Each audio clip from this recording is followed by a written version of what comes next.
और मानव जीवन की उन्नति के लिए कैसा ज्ञान मानव को प्राप्त करना चाहिए? मानव जो है उन्नति के लिए चल पड़ा है, लेकिन उसकी उन्नति कुछ निर्धारित कर्मों पर होती है। वो हमेशा से चेष्टाएं करता रहता है पुत्री। इस मन ने ना जाने कितने जन्म लिए हैं, कितने जन्मों के संस्कार इस मन में होते हैं। हम सब वो बातें भूले होते हैं और हमारे चित्त में उसकी धूमिल यादें पड़ी होती हैं। जब हम कोई नया जन्म लेते हैं मानव को, तब वो बहुत सारे जो चित्त में संशय हैं वो बार बार चित्त के पटल पर आते हैं, स्वप्न के रूप में आते हैं हमें, और वो हमें पूर्णता से सताते हैं, कष्ट देते हैं, कष्टदायी होते हैं। तो प्रारब्ध से हमारा स्वभाव बनता है। प्रारब्ध से हम दुख और कष्ट नहीं पाते। आया समझ कि बोलते हैं तो तुम्हारे प्रारब्ध कर्म है। प्रारब्ध कर्म साथ नहीं आते हैं, प्रारब्ध का स्वभाव साथ आता है। जो कर्म आज किए उसका तो फल आज ही मिल गया आपको। यहाँ यानी कि अगर कोई चोरी करता है उसका भी फल मिलता है, तो फिर ऊपर वाला फल अलग से क्यों देगा? कोई रेपिस्ट है उसको भी फल मिल रहा है, ऊपर वाला फिर अलग से फल क्यों देगा? जिसने यहाँ सजा भोग ली हो उसके लिए कहाँ और सजा नियुक्त हो गई है? नहीं। तो फिर क्या होता है कि जो अनंत जन्म लिए हैं उनमें जो स्वभाव पड़ता है, वो स्वभाव हमारे संस्कार को अच्छा और बुरा करता है। उससे हमें कष्ट होता है और हम एक बार जैसा संस्कार कर लेते हैं। जैसे आपने देखा होगा किसी बच्चे को हमने लड़ना सिखाया नहीं है लेकिन वो लड़ाई करता है। किसी को हमने नाचना सिखाया नहीं है लेकिन उसमें नाचने का स्वभाव है। पहले से ही पता नहीं कितने जन्मों का संस्कार पड़ा हुआ है। किसी को हमने ज्यादा बोलना कम बोलना सिखाया नहीं है लेकिन कोई ज्यादा बोलता है, किसी की जिह्वा ज्यादा काम करती है, कोई कम बोलता है। किसी को हमने बहुत गंभीर रहना नहीं सिखाया है लेकिन प्रारब्ध में उसका स्वभाव बदला और उससे उसमें गंभीरता आई। इस तरह तो पुत्री जो स्वभाव है वो हमें ऊंचा बड़ा या संस्कारवान बनाता है और वो हमें आगे बढ़ाता है। तो हमें सबसे पहले क्या करना होगा, तो जन्मों जन्मों का जो स्वभाव है उसको तोड़ना होगा और हमें भक्ति का स्वभाव अपनाना पड़ेगा जिससे हम देव कृपा प्राप्त कर सके। अब शांति कैसे मिलेगी आपका कहना ये है। अब आपका पूरा क्वेश्चन आप एक बार फिर से दोहराएं। ज्ञान क्या है और मानव को जीवन की उन्नति के लिए किस प्रकार का ज्ञान प्राप्त करें? तो सबसे पहले तो स्वभाव बदलना पड़ेगा जिससे हम ज्ञानी होंगे। फिर हमें मन पर वर्क करना पड़ेगा। आप देखेंगे पुत्री कि आप और मैं बैठे हैं, हमने आपको पुत्री कहा, मन में कोई वाचाल प्रश्न नहीं आया, कोई कष्टकारी विचार नहीं आया, तो हुआ क्या कि इससे ज्ञान बढ़ा, विवेक बढ़ा और हम ईश्वर के हुए और मन में शांति स्थापना हुई। तो संसार में एक मन के अलावा तो कोई मलिन नहीं है और उस मन का स्वभाव जो है वो जन्म जन्मांतरों में ऐसा हुआ है। और हम कष्ट लेके प्रारब्ध से पैदा नहीं हुए हैं, हम स्वभाव लेके पैदा हुए हैं। वो स्वभाव हमारे लिए कष्टकारी है, तो हम इस जन्म में कष्ट पाते हैं उस स्वभाव के कारण। आपने देखा होगा जितने बड़े लोग हैं सब धीर है, गंभीर है, ठीक है, और बहुत ही विनम्र है। वो पहले से ही झुके हुए हैं, उनमें फल लगते हैं, ठीक है, गंभीर होते हैं, जीवन के प्रति उनके नजरिए बहुत गंभीर होते हैं। तो जो गंभीरता को पहले से ही धारण किए हुए है वो स्वभाव के अनुकूल धारण किया हुआ है, इसलिए उसके पास संपत्ति है, बल है, तेज है, सारी चीजों में अधिकता है। अब जब हम मन पे वर्क करते हैं तो हम देखते हैं मंत्र से मन का त्राण होता है। क्या होता है?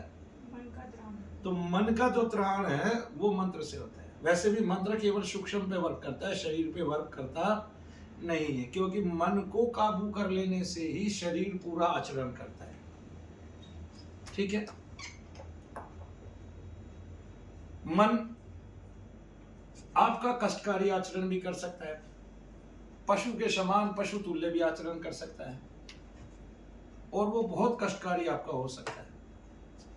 जब वो पशु के समान आचरण करता है तो हमारे लिए तो असंस्कारी हो जाता है और उससे हमारे जीवन में अनेक दुख बढ़ जाते हैं, कष्ट बढ़ जाते हैं। तो इसलिए जब मन संतुलित होता है, मन शांत हो जाता है, तब हमें वो धारा मिल जाती है जो ज्ञान की धारा है। मन के शांत होने से पहले कोई धारा नहीं है।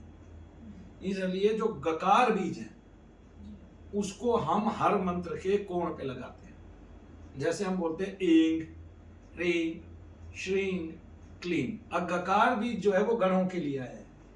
जितने भी भगवान के गण हैं, ठीक है, जो रुद्र गण है, मरुद गण है और गणेश स्वयं गणपति हैं, वे सभी गणों को, और वो बुद्धि के दाता है, रिद्धि सिद्धि के दाता है, वे सभी गणों को जो है कंट्रोल करते हैं, व्यवस्थित करते हैं। तो सुखदाता होते हैं, ठीक है, ऋण करता है, ऋण हरता है। ऋण कराने वाले भी वही हैं, हरने वाले भी वही हैं, ठीक है। विघ्न हरने वाले हैं, विघ्न कराने वाले हैं। तो जो गकार बीज है, जब हम उसका भजन यजन करते हैं अपने जीवन में, तो एक परिवर्तन आता है। हमारे जितने रोग हैं, और रोग कौन सा है हमारे रोग पांच चाहिए, सात ही।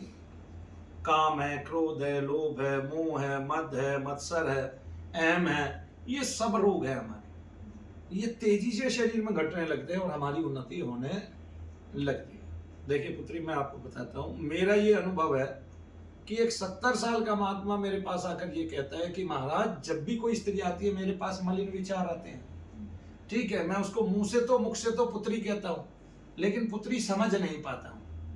तो इसका मतलब क्या है कि इसका मतलब उसका मंत्र सही नहीं है। उसका मंत्र अगर मन का त्राण करता तो मन में ऐसे भयावह विचार आते ही नहीं, ऐसे कष्टकारी, ऐसे आंदोलित करने वाले, और ये जो विचार आ रहे हैं ये उसको आ रहे हैं जो जितेंद्रिय नहीं हुआ है। और जितेंद्रिय होने के लिए प्रत्येक बीज को हमें धारण करना पड़ेगा।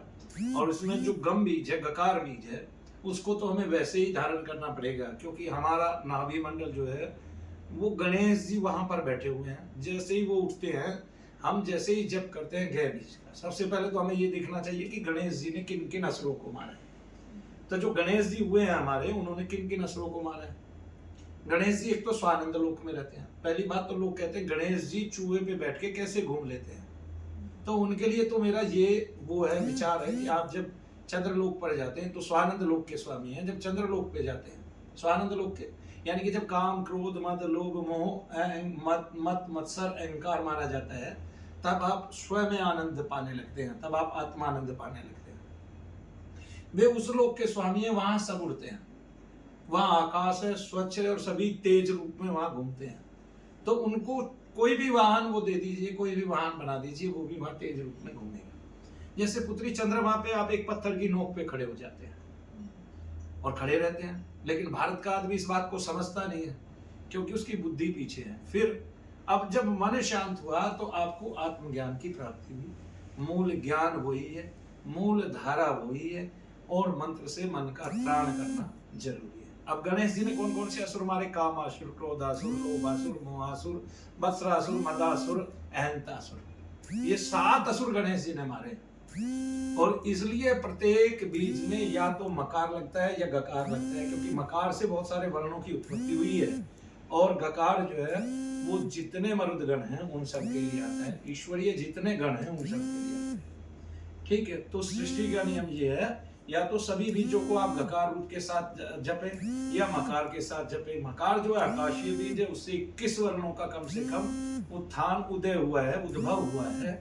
और हम जो है, ये हमारी जो भाषा है, इसके मूल में जो शब्द है वही हमारे बीज हैं, वही हमारा मंत्र है। और उन्हीं मंत्रों के उलटफेर से इस सृष्टि पर बहुत सारा विनाश और विकास किया जा सकता है। ये हमारे वेदों में लिखा है और हम उसको करते भी हैं। तो इस तरह ज्ञान की प्राप्ति तभी होती है जब मन से त्राण हो जाता है, मंत्र से त्राण हो जाता है मन का। तो मन भूचाल लाने वाला है, मन चित्त को चंचल रखने वाला है, मन हमेशा उच्चाटित होता है, और जब वो आत्मानंद में रमण करता है तब वो शांत होता है। तो जो प्रारब्ध है उससे, उसके स्वभाव से आपका आज का स्वभाव बनता है, और उस स्वभाव के कारण आप जो है इस पृथ्वी पर रहकर वर्क करते हैं, उसी से आपकी सारी लालसाएं पूर्ति होती हैं, वही आपके कार्यों को आगे बढ़ाता है, वही आपको संतति, संपत्ति आदि प्रदान करता है। तो ये मन में स्वभाव बनते हैं प्रारब्ध के कारण, वो स्वभाव, वो मन ने इतने जन्म लिए हैं कि उसको सब कुछ उसके अंदर पड़ा है। इसलिए जो हमारा चित्त है वो अनेक अनेक सपने देखता है। जो आदमी हमें इस जन्म में नहीं मिला वो भी हमारे स्वप्न में आ जाता है, जिसको हम जानते नहीं, जिसको हमने देखा नहीं, लेकिन हमने कहीं ना कहीं उसको देखा रहता है। हो सकता है वो हमारे पिछले जन्म के से संस्कारित हो। जय श्री। अब